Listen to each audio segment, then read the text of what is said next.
టాటరా classic రెటినాలకు world class treatment ఇప్పుడు మన బీరంగూడలో American laser eye hospitals.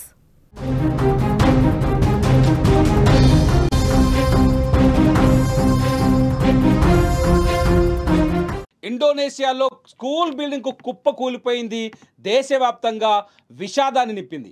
East Java రాష్ట్రం సిడోయార్జీ పట్టణంలో ఒక ప్రైవేట్ స్కూల్ భవనం కుప్పకూలి ఘోర ఘటనలో ఒక చిన్నారి ప్రాణాలు కోల్పోగా 100 మందికి పైగా విద్యార్థులు గాయపడ్డారు. ఈ ఘటన ఈరోజు మధ్యాహ్నం జరిగింది. ఆ ఇస్లామిక్ స్కూల్లో ప్రార్థనలు జరుగుతున్న సమయంలో ఒక్కసారిగా ఈ భవనం కుప్పకూలింది. ఈ ప్రమాదంలో 13 ఏళ్ల విద్యార్థి అక్కడికక్కడే మరణించినట్లు అధికారులు ప్రకటించారు. గాయపడిన విద్యార్థులను హుటాహుటిన ఆసుపత్రికి తరలించారు. వీరిలో కొందరి పరిస్థితి విషమంగా కనిపిస్తోంది. ప్రమాదం జరిగిన సమయంలో ఇంకా 38 మంది విద్యార్థుల ఆచూకీ తెలియాల్సి ఉంది. వీరు శిథిలాల కిందే చిక్కుకున్నారని అధికారులు భావిస్తున్నారు. ఘటనా స్థలంలో చిన్నారుల కేకలు, తమ పిల్లల కోసం తల్లిదండ్రుల రోదనలు, ఆర్తనాదాలతో ఆ ప్రాంతమంతా భీతావహంగా మారింది. పెద్ద పెద్ద కాంక్రీట్ దిమ్మెలు ఉండడం, వాటిని కదిలిస్తే మరింత ప్రమాదం జరిగే అవకాశం ఉండటంతో రెస్క్యూ టీమ్స్ సహాయక చర్యలను నిదానంగా కొనసాగిస్తోంది. ఇప్పటివరకు రెస్క్యూ బృందాలు తీవ్రంగా శ్రమించి 102 మంది పసిబిడ్డలను సురక్షితంగా బయటకు తీసుకొచ్చినట్టుగా తెలుస్తోంది. అధికారుల ప్రాథమిక అంచనా ప్రకారం స్కూల్ భవనం చాలా పాతది కావడం వల్ల, అలాగే అనుమతి లేకుండా ఎక్కువ అంతస్తులు నిర్మాణాలు చేపట్టడం వల్ల ఈ ఘోర దుర్ఘటన జరిగి ఉంటుందని అధికారులు చెప్తున్నారు. ఈ ఘటనపైన పోలీసులు కేసు నమోదు చేసి ప్రస్తుతానికైతే ప్రాథమిక విచారణ మొదలుపెట్టారు. మనం చూస్తున్నాం స్క్రీన్లో స్కూల్ బిల్డింగ్ కుప్పకూలిపోయిన సీన్ చూడొచ్చు. భయానకమైన వాతావరణం అక్కడ. ఇంత పెద్ద ఈ శిథిలాల కింద ఇంకా 38 మంది పిల్లలు ఉన్నారంటే ఆ సిచ్యువేషన్ ఎంత భయానకంగా ఉందో అర్థం చేసుకోవచ్చు. స్కూల్లో పిల్లలున్నారు.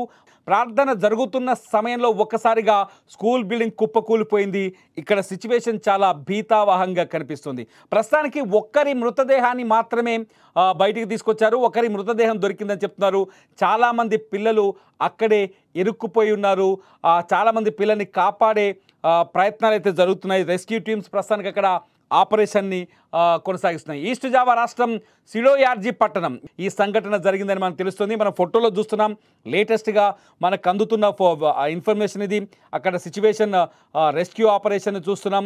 ఇదంతా ప్రస్తుతం ఇండోనేషియాలో కొనసాగుతున్న రెస్క్యూ ఆపరేషన్ సంబంధించిన విజువల్స్ చూస్తున్నాం. చూడండి, ఒక పిల్లర్స్ ఎంత స్థాయిలో ఉన్నాయో. మొత్తం స్కూల్ బిల్డింగ్ పిల్లలు కూలి నేల మీద కూలి పడిపోయాయి. ఆ పిల్లర్ల కింద ఇప్పుడు పసిపిల్లలు ఉన్నారంటే తలుచుకుంటేనే గుండె ద్రవించిపోతుంది. ఆ పసిపిల్లలు నిజంగా దేవుడి దయ వల్ల పిల్లలు ఎటువంటి ఇబ్బంది లేకుండా ప్రాణాలతో బయటపడాలని మనం కోరుకుందాం. ఎందుకంటే ఇండోనేషియాలో జరిగిన ఈ సంఘటనని గుర్తు చేసుకుంటే చాలా చోట్ల పాత బంగ్లాలు, పాత బిల్డింగులు, అసలు బిల్డింగ్ల విషయంలో, భద్రత విషయంలో చాలామంది చాలా నిర్లక్ష్యంగా వ్యవహరిస్తారు. స్కూల్ పిల్లల విషయంలో కావచ్చు, స్కూళ్ళ విషయంలో కావచ్చు జాగ్రత్తగా ఉండాలి. కానీ జాగ్రత్తగా ఉండే సంఘటనలు చాలా తక్కువగా ఉంటాయి. చాలామంది కక్కుర్తికు లోబడి, అద్దెలకు లోబడి పిల్లల్ని అగ్గిపెట్టెల లాంటి క్లాస్ రూమ్లో కుక్కేసి పాఠాలు చెప్తూ ఫీజులు మాత్రం వేలల్లో వసూలు చేస్తూ ఉంటారు. ఇటువంటి వారికి ఇదొక ఎగ్జాంపుల్ అని చెప్పాలి. ఇండోనేషియాలో జరిగిన ఈ సంఘటనను చూసైనా పిల్లల విషయంలో కానీ స్కూళ్ళ విషయంలో కానీ జాగ్రత్తగా ఉండాలన్నది నా రిక్వెస్ట్, నా విజ్ఞప్తి. మీరేమనుకుంటున్నారు? ఈ సంఘటన చూస్తే మీకు ఇటువంటి అంటే స్కూళ్ళకి ఉండాల్సిన జాగ్రత్త, ఇటు స్కూల్ ఎటువంటి జాగ్రత్తలు తీసుకుంటే మన పిల్లలు భద్రంగా ఉంటారని మీరు భావిస్తున్నారు? మీ అభిప్రాయాన్ని ఖచ్చితంగా ఈ వీడియో కింద షేర్ చేయండి. చూస్తూనే ఉండండి లైవ్ అప్డేట్స్ కోసం సుమన్ టీవీ డిజిటల్ లైవ్, అట్లాగే సుమన్ టీవీ లైవ్.